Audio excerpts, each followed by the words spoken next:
Hello wise people, saya Vian. Sebagai disclaimer, video ini berisi pengetahuan yang tidak seharusnya perlu diketahui oleh semua orang. Karena banyak informasi mengenai masa depan yang mungkin akan merusak spontanitas hidup yang akan kalian jalani dengan tahu lebih dulu sebelum kalian menjalaninya. Tapi sebagai gantinya, saya yakin di akhir video kalian akan menjadi orang yang paling bahagia hanya dalam waktu 30 menit ke depan.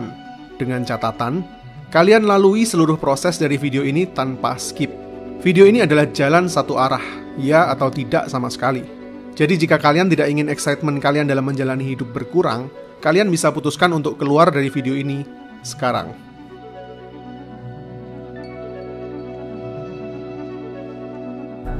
Oke, ini artinya kalian sudah setuju.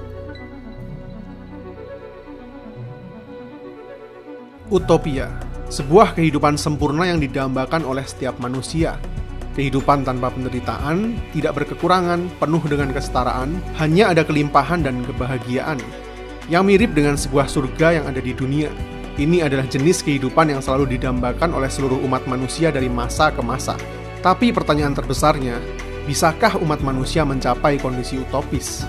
Jawabannya adalah tidak. Maaf jika ini mengejutkan.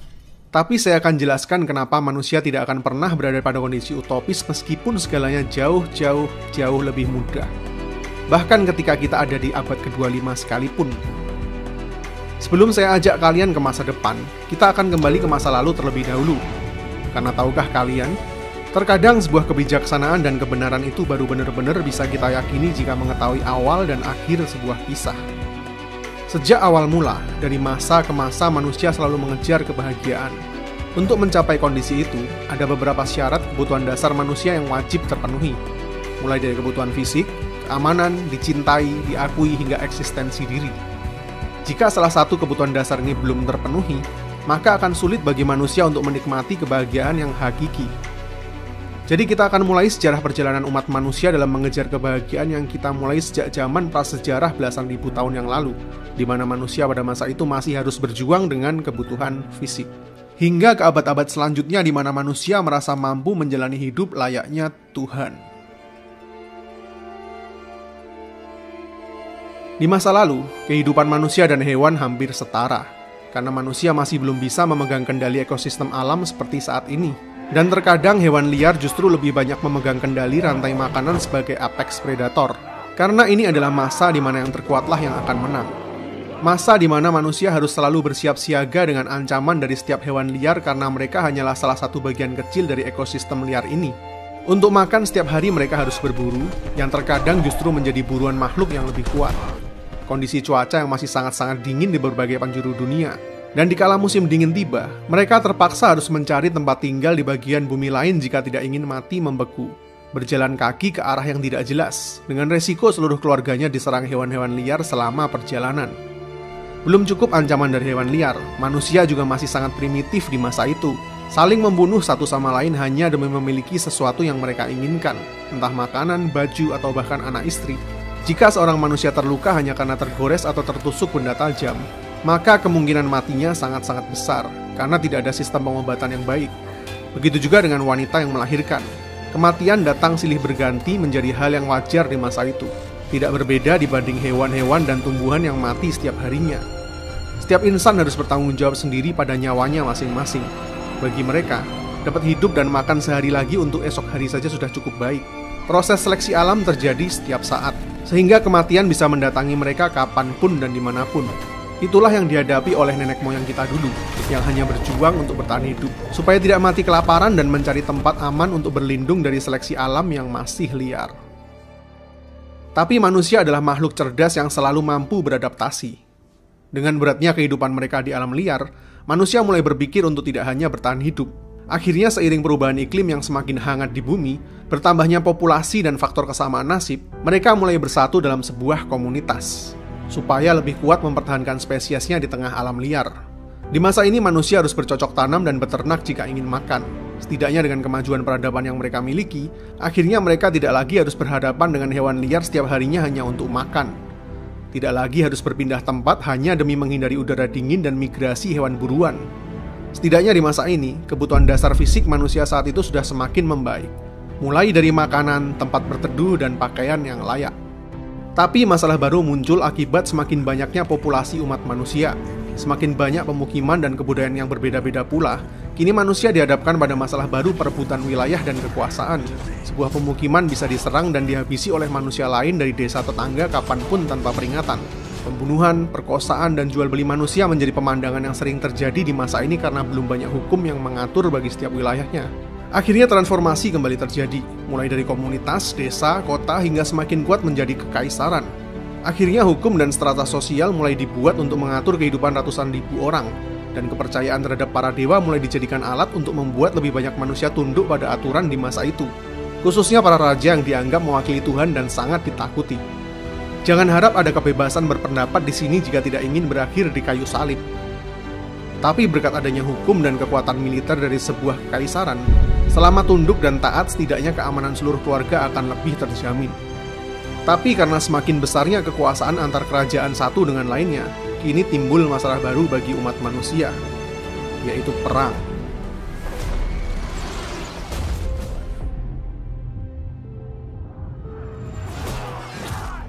Manusia di masa ini masih terus ada di tengah perang demi saling berebut kekuasaan. Di masa lalu, manusia harus sibuk bertahan hidup dengan hewan buas di alam liar. Setelah mereka bersatu mempertahankan spesiesnya, kini ketika mereka lebih punya kuasa atas alam liar, musuh selanjutnya justru sesama spesiesnya sendiri. Sepertinya berada di zona nyaman memang gak pernah cocok bagi umat manusia.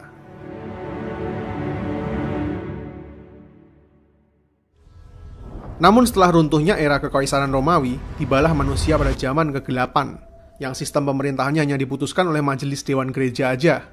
Bukan lagi demokrasi parlemen seperti di era kekaisaran Romawi, sehingga para manusia di era itu krisis dengan kebebasan berpikir, berpolitik, dan bersosialisasi karena peran dan doktrin agama yang terlalu ketat dan membuat peradaban sulit untuk maju, dan menganggap bahwa hal-hal yang bersifat duniawi nggak ada gunanya. Kebijakan pemerintahan di zaman kegelapan yang kuno ini membawa umat manusia di masa itu harus berhadapan dengan pandemi paling parah di sepanjang sejarah dunia, karena terdegradasinya sekularitas dan perkembangan teknologi yang mutakhir, membuat bakteri yang dibawa oleh tikus menghabisi lebih dari 100 juta nyawa di masa itu hanya selama 7 tahun saja. Coba bayangin, dari jumlah penduduk dunia yang saat itu masih 475 juta saja, harus menelan korban jiwa lebih dari 100 juta jiwa, hanya karena belum ditemukannya vaksin. Inilah pandemi paling parah sepanjang sejarah, Black Death.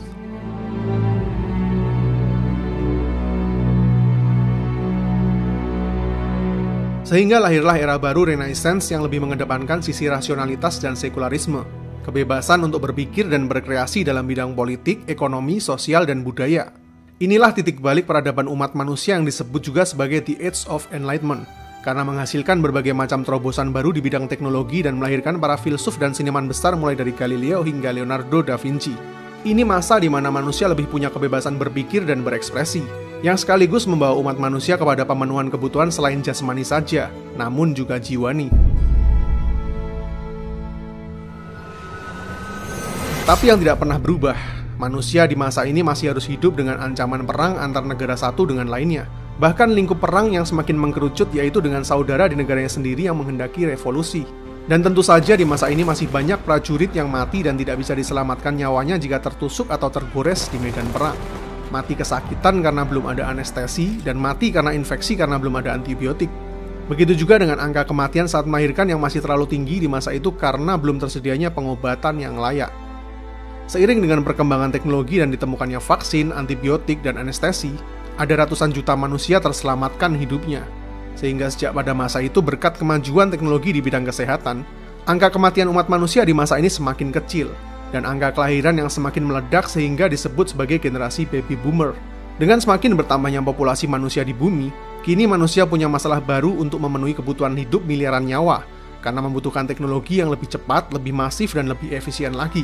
Sehingga lahirlah penemuan yang kembali merevolusi sejarah peradaban umat manusia, yaitu mesin uap. Penemuan mesin uap ini sekaligus menjadi awal mula terjadinya revolusi industri besar-besaran di seluruh dunia. Efisiensi terjadi luar biasa cepat menyebar ke seluruh dunia. Sistem politik dan pemerintahan yang semakin maju, dan lebih meningkatkan taraf hidup manusia di masa itu, meskipun akhirnya melahirkan sistem ekonomi kapitalis modern. Untuk pertama kalinya dalam sejarah peradaban terjadi ketimpangan sosial yang sangat-sangat besar antara kaum pengusaha dan para buruh.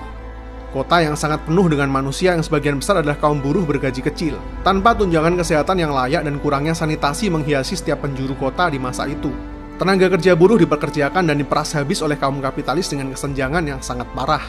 Inilah era di mana manusia menjadi korban dari society, di mana manusia hidup hanya untuk bekerja dan bertahan hidup hanya demi mengikuti sebuah sistem baru peradaban, hingga lupa dengan hal-hal esensial mengenai kebahagiaan dan tujuan hidup, karena sudah terlanjur masuk di dalam lingkaran baru kapitalisme. Mau nggak mau, setuju nggak setuju, yang nggak mengikuti sistem ini ya nggak bisa hidup. Sampai sini ada ironi baru kan? Kehidupan manusia sebenarnya udah semakin layak jika dibandingin dengan peradaban-peradaban sebelumnya. Tapi karena gaya hidup baru yang semakin nyaman membuat manusia memiliki lebih banyak keinginan dalam hidupnya, yang justru semakin menjauh dari esensi kebahagiaan yang mereka cari. Yang membuktikan bahwa manusia tidak pernah merasa puas mengejar kebahagiaan dari masa ke masa sebaik apapun kondisi hidupnya.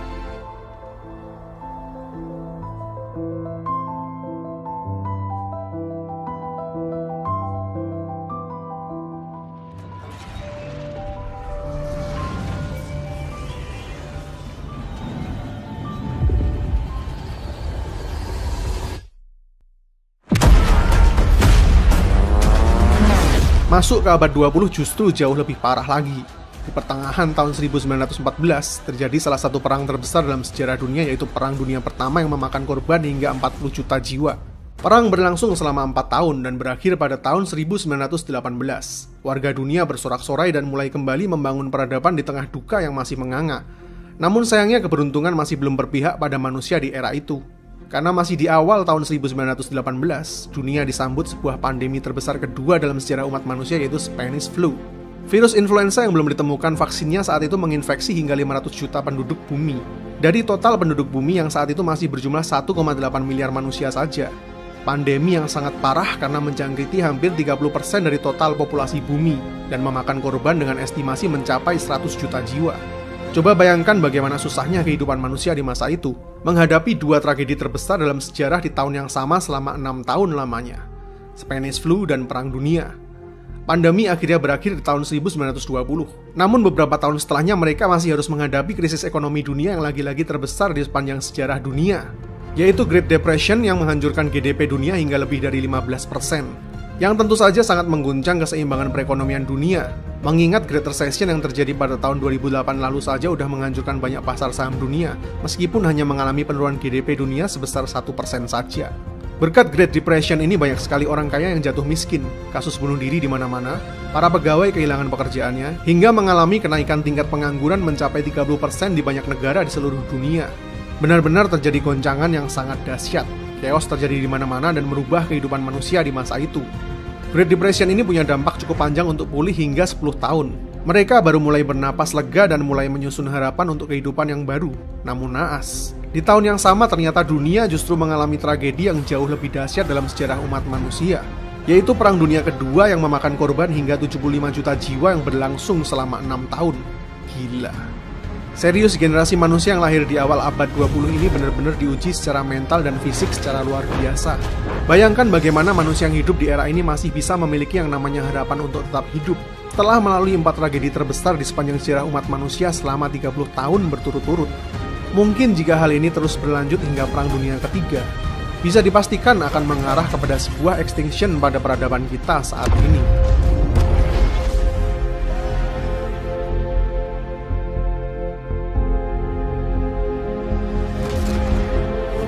Namun selalu ada hikmah di balik setiap peristiwa. Karena kegilaan ini juga, para manusia di dunia mulai tersadar betapa perang dan wabah sudah meluluhlantahkan peradaban manusia jika mereka tidak bisa bersatu. Ternyata saling menghancurkan bukanlah cara yang benar di sistem dunia yang sudah saling terikat satu sama lain ini.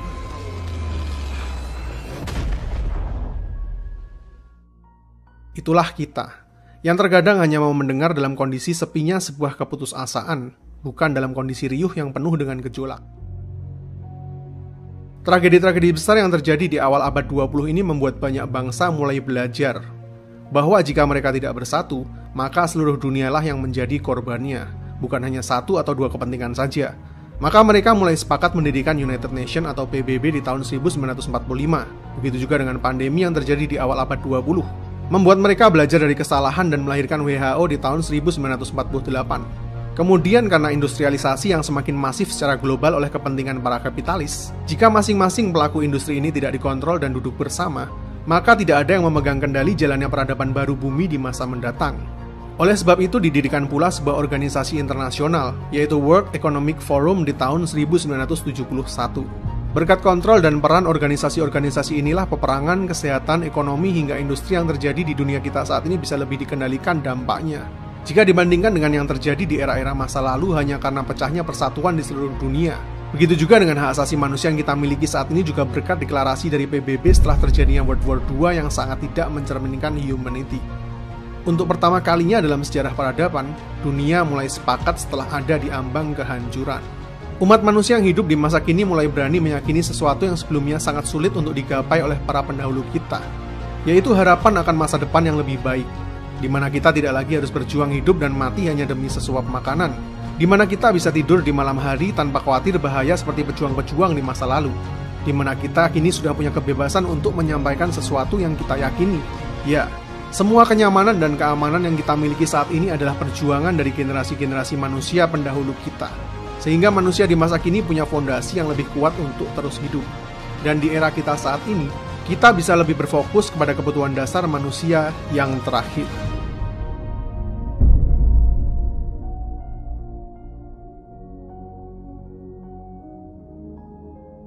Tapi, meskipun saat ini seluruh kebutuhan dasar manusia sudah punya fondasi yang jauh lebih kuat, kenyataannya saat ini kita masih sangat jauh dari kondisi kehidupan utopia, bukan?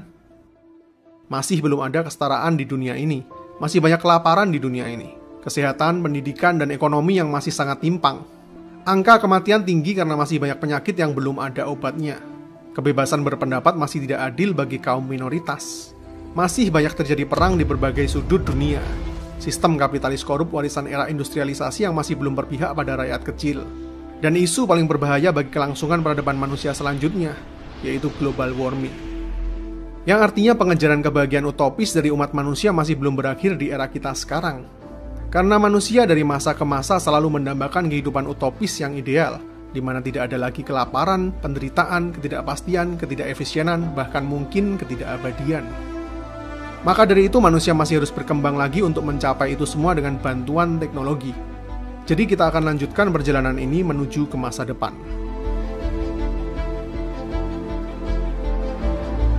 Kita akan mulai dari bagaimana World Economic Forum sudah membuat skenario besar untuk mereset peradaban dunia ini berkat momentum pandemi melalui The Great Reset, yang diadakan pada bulan Juni 2020 lalu.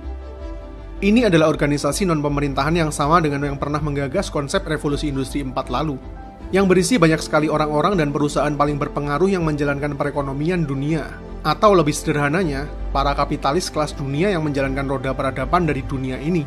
Meskipun di video ini saya tidak akan terlalu melenceng untuk membahas mengenai konspirasi yang ada di baliknya. Yang jelas setuju nggak setuju, peradaban kita akan selalu ditentukan oleh para pemimpin negara adikuasa dan para kapitalis dunia, yang sudah berencana untuk meriset banyak sektor di dunia, mulai dari ekonomi, sosial, geopolitik, lingkungan, teknologi, bisnis, industri, dan yang terakhir adalah individual riset, yang akan mulai mengatur ulang bagaimana dunia baru kita ini lebih cepat beradaptasi dengan teknologi yang lebih ramah dengan alam, karena ancaman berikutnya yang lebih parah dari pandemi saat ini, yaitu global warming yang akan mengubah iklim dunia secara masif hanya dalam beberapa tahun mendatang, dan sistem kapitalisme yang lebih bersentris pada kemanusiaan, bukan hanya menguntungkan para pemegang kekuasaan saja, yang pada akhirnya justru menghancurkan masa depan dari generasi anak cucu kita nanti. Masa depan pangan dunia yang lebih efisien melalui bioteknologi, di mana dapat mengantisipasi gagal panen karena kondisi iklim yang semakin tidak bersahabat, sistem perekonomian yang lebih terbuka dan transparan melalui teknologi blockchain, yang mungkin akan mengurangi sistem korup karena keterbukaannya. Dengan lebih terbukanya sistem pemerintahan baru yang lebih transparan, akan memberikan harapan baru mengenai kesetaraan dan keadilan bagi setiap rakyat yang membutuhkan. Peraturan baru di dunia digital di mana setiap manusia yang masuk era revolusi industri 4 memerlukan sebuah digital ID sehingga siapapun yang bermanuver di dunia maya tidak lagi anonim, sehingga akan jauh mengurangi tingkat kriminalitas. Dengan digital ID ini pula diharapkan penyaluran kebutuhan bagi setiap rakyat akan jauh lebih terkonsentrat dan tidak lagi salah sasaran, khususnya dengan sistem digital ekonomi baru juga yang mana selanjutnya akan dapat digunakan untuk hidup di seluruh dunia. Peraturan-peraturan baru bagi para korporasi dunia mengenai industrialisasi yang tidak menyengsarakan society dan merugikan iklim dunia dengan energi-energi terbarukan. Begitu juga dengan pemerataan pendidikan bagi warga dunia melalui teknologi informasi di era 5G yang semakin cepat dan masif. Situasi pandemi saat ini akan dimanfaatkan sebagai titik balik untuk mereset ulang kebobrokan dari sistem pemerintah dan kapitalisme yang sudah merusak dunia kita selama ratusan tahun terakhir, demi menyongsong era peradaban baru yang lebih humanis dan berpihak pada alam, yang harapannya mulai akan kita rasakan dampaknya pada tahun 2050 mendatang, jika memang umat manusia sepakat untuk duduk bersama demi satu tujuan yang sama. Karena perpecahan, adu kekuatan, dan kekuasaan selalu menjadi tabiat manusia sejak zaman dulu, ketika kondisi mereka dalam keadaan baik. Sehingga manusia terlena selama ratusan tahun terakhir ini hanya peduli memuaskan kepentingan dan egonya masing-masing. Pura-pura tidak mendengar bahwa bumi ini terus menangis yang sebentar lagi hampir murka.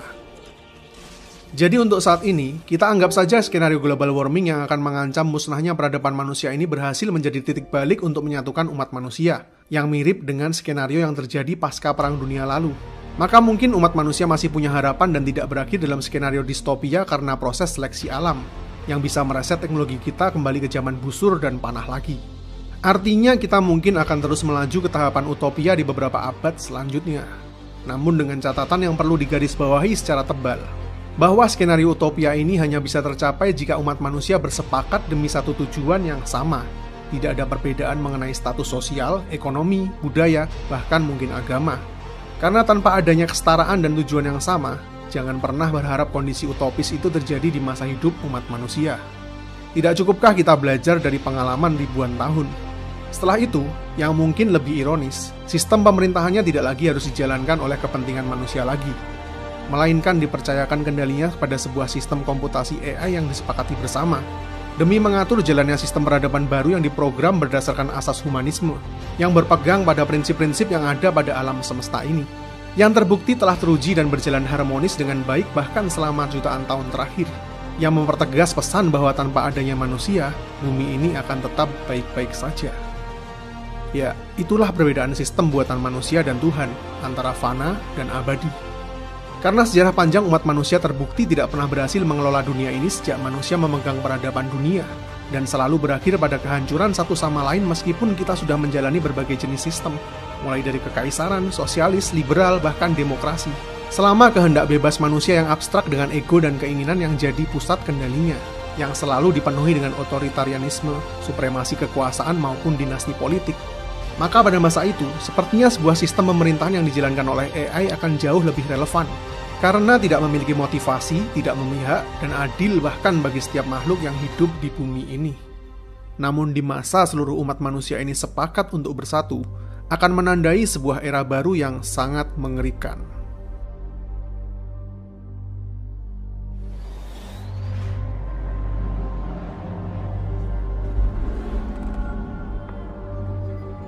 Di masa ini teknologi sudah menyediakan segalanya bagi kebutuhan umat manusia. Berkat fusi nuklir masa depan yang memberikan energi tanpa batas bagi siapapun yang membutuhkan secara gratis. Karena di masa ini, energi dapat diproduksi dengan sangat mudah, murah, dan mungkin unlimited. Hanya karena energi gratis ini saja, maka hampir seluruh hal yang ada di dunia utopia ini akan tersedia secara gratis juga. Apalagi tempat ini semuanya telah dikendalikan oleh AI dan robotik yang akan secara otomatis memproduksi dan menyediakan hampir setiap kebutuhan dasar umat manusia. Mulai dari makanan, kesehatan, tempat tinggal yang layak, bahkan hiburan. Karena semuanya mudah didapatkan, maka manusia mulai tidak memiliki pikiran untuk berbuat jahat lagi. Dan setiap manusia hampir tidak lagi bekerja untuk mendapatkan apa yang diinginkannya. Karena semuanya telah tersedia dengan sangat-sangat mudah berkat bantuan teknologi. AI dengan basis kuantum komputer yang maha canggih, yang dapat menjalankan seluruh sistem yang ada di dunia utopia ini, mulai dari perekonomian, transportasi, kebutuhan sosial, bisnis, maupun industri dengan sangat adil. Ini adalah masa di mana setiap manusia dianggap setara eksistensinya dan hanya berfokus mengejar mimpi dan fantasinya masing-masing. AI ini menyimpan seluruh database umat manusia maupun setiap benda yang ada di dunia, yang dapat terkoneksi dengan pikiran manusia dan semua benda secara nirkabel, memahami semua kebutuhan bahkan kegundahan yang dirasakan oleh umat manusia, dan segera menyediakan solusi baginya secara instan. Sehingga manusia itu tidak lagi sempat mengalami kesusahan dan penderitaan. Pengobatan yang sudah sangat maju berkat nanoteknologi, sehingga sel kanker tidak lagi menjadi ancaman. Bahkan sebelum manusia lahir dengan genetika yang berpotensi dengan kanker pun bisa dimodifikasi seperti baru lagi, berkat bantuan teknologi CRISPR yang jauh lebih advance di masa depan.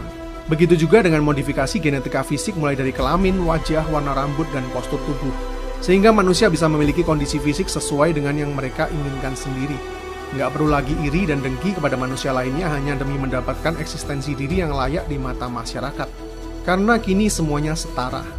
Teknologi regenerasi sel super canggih yang memungkinkan kita hidup dalam kondisi tetap muda, yang akan membuat hidup dan mati hanya menjadi sebuah opsi. Tidak ada lagi kematian karena penyakit dan melahirkan, karena di masa ini memungkinkan untuk melahirkan bayi di luar rahim ibunya. Dan semua nutrisi telah disediakan oleh teknologi mulai dari embrio hingga menjadi manusia yang utuh. Yang tentunya secara genetika sudah dimodifikasi secara sempurna sehingga tidak ada lagi cacat lahir maupun fisik. Dalam dunia utopia ini, para manusia hanya sibuk mengejar mimpi dan imajinasi yang belum pernah mereka rasakan. Namun sensasi ini lagi-lagi dapat dengan sangat mudah mereka dapatkan berkat semakin canggihnya teknologi neuroscience, yang memungkinkan bagi setiap manusia merasakan sensasi apapun yang diinginkan dalam hidupnya. Cukup dengan mengkonsumsi sebuah zat yang akan bekerja dalam alam bawah sadar kita. Mereka akan merasakan sensasi itu sepenuhnya tanpa perlu melalui proses yang panjang. Misalnya sensasi sebuah puncak kesuksesan, popularitas, sensasi jatuh cinta, dan berhubungan dengan orang yang paling kamu dambakan. Bahkan merasakan sensasi menjadi makhluk apapun yang ada di dunia ini, yang batasannya hanya ada sejauh imajinasi yang bisa kita pikirkan. Sehingga mirip dengan konsep sebuah surga di mana kita tidak lagi dapat diatur oleh segala keterbatasan fisik. Bahkan dengan kemajuan kuantum fisika di masa itu, manusia mungkin akan mampu memecah dan memanipulasi blueprint dari sebuah atom, sehingga mereka menjadi mampu menciptakan berbagai materi baru di semesta ini, yang akan membuat manusia tidak lagi terpenjara dalam hukum-hukum fisik, yang memampukan mereka membuat hukum-hukum baru versi mereka sendiri, hingga akhirnya sanggup menulis ulang takdir baru kehidupan, mulai dari alfa hingga omega.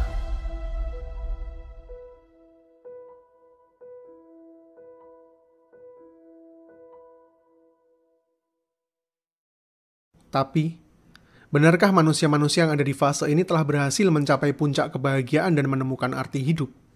Ketika mereka bahkan tidak lagi mendambakan sebuah harapan di kondisi yang tanpa celah itu.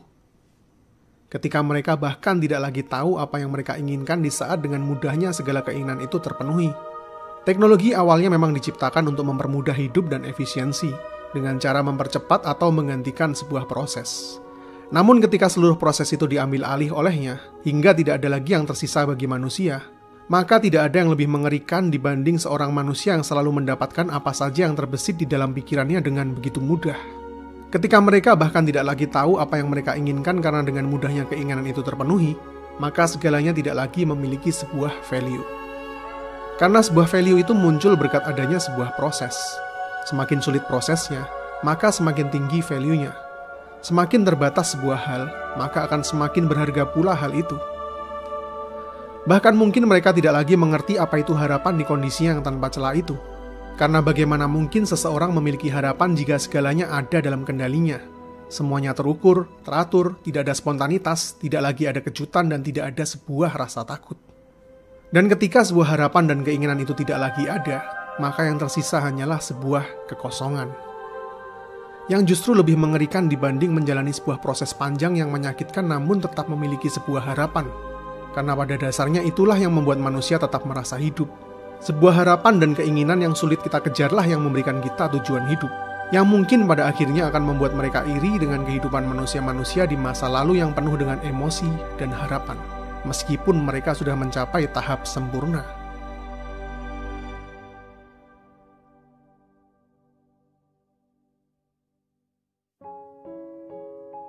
Ironis bukan?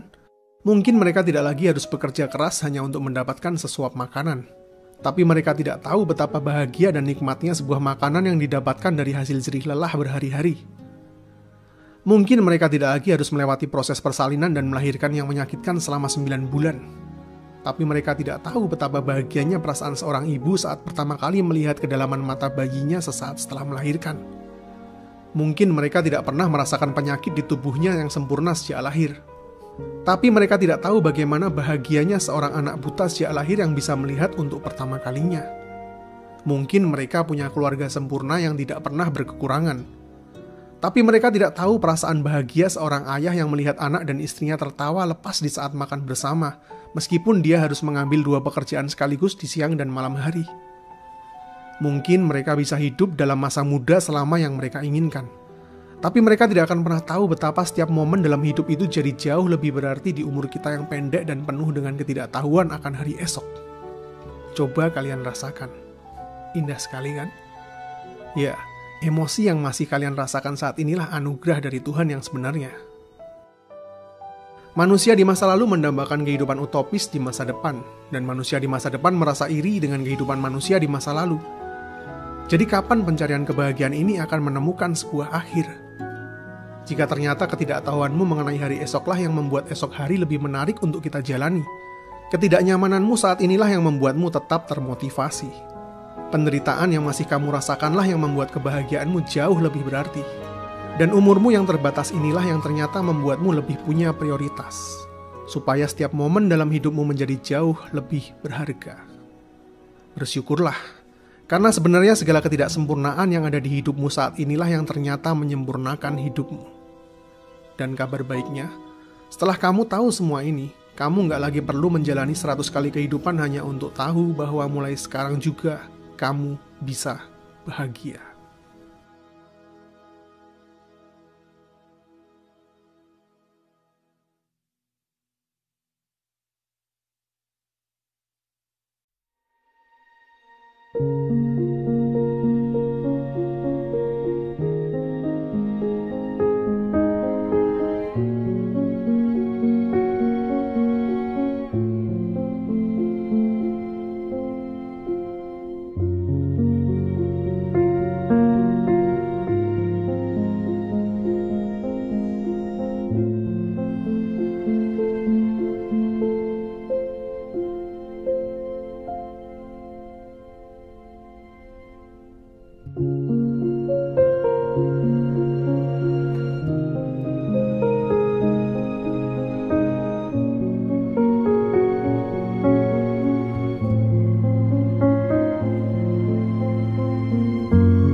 Tapi karena tabiat manusia yang tidak pernah merasa cukup dan merasa mampu melakukan segalanya, supaya membuat mereka tetap merasa hidup dan memiliki tujuan, mungkin mereka akan menciptakan sendiri tujuan-tujuan hidup baru.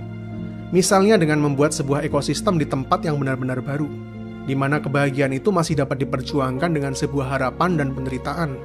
Dengan manusia-manusia baru yang masih polos seputih salju dan tanpa pengetahuan dari awal lagi. Di mana kebahagiaan tidak bisa digapai dalam kondisi yang berkekurangan, tapi juga tidak dapat digapai meskipun dalam kondisi sempurna yang berkelimpahan. Namun kebahagiaan hanya ada di kondisi yang cukup dan bersyukur. Sehingga manusia-manusia baru ini dapat memberikan sebuah ketulusan cinta kepada penciptanya, karena hanya itulah satu-satunya hal yang tidak dapat dibuat oleh mereka. Tapi kali ini mereka menjaga dan memastikan supaya tidak semua pengetahuan itu baik untuk dikonsumsi. Karena seseorang yang sudah berada di kondisi tahu tidak akan pernah bisa kembali lagi ke kondisi tidak tahu. Sehingga tidak perlu mengulang kesalahan mereka dan kembali berakhir di kondisi utopia paradoks.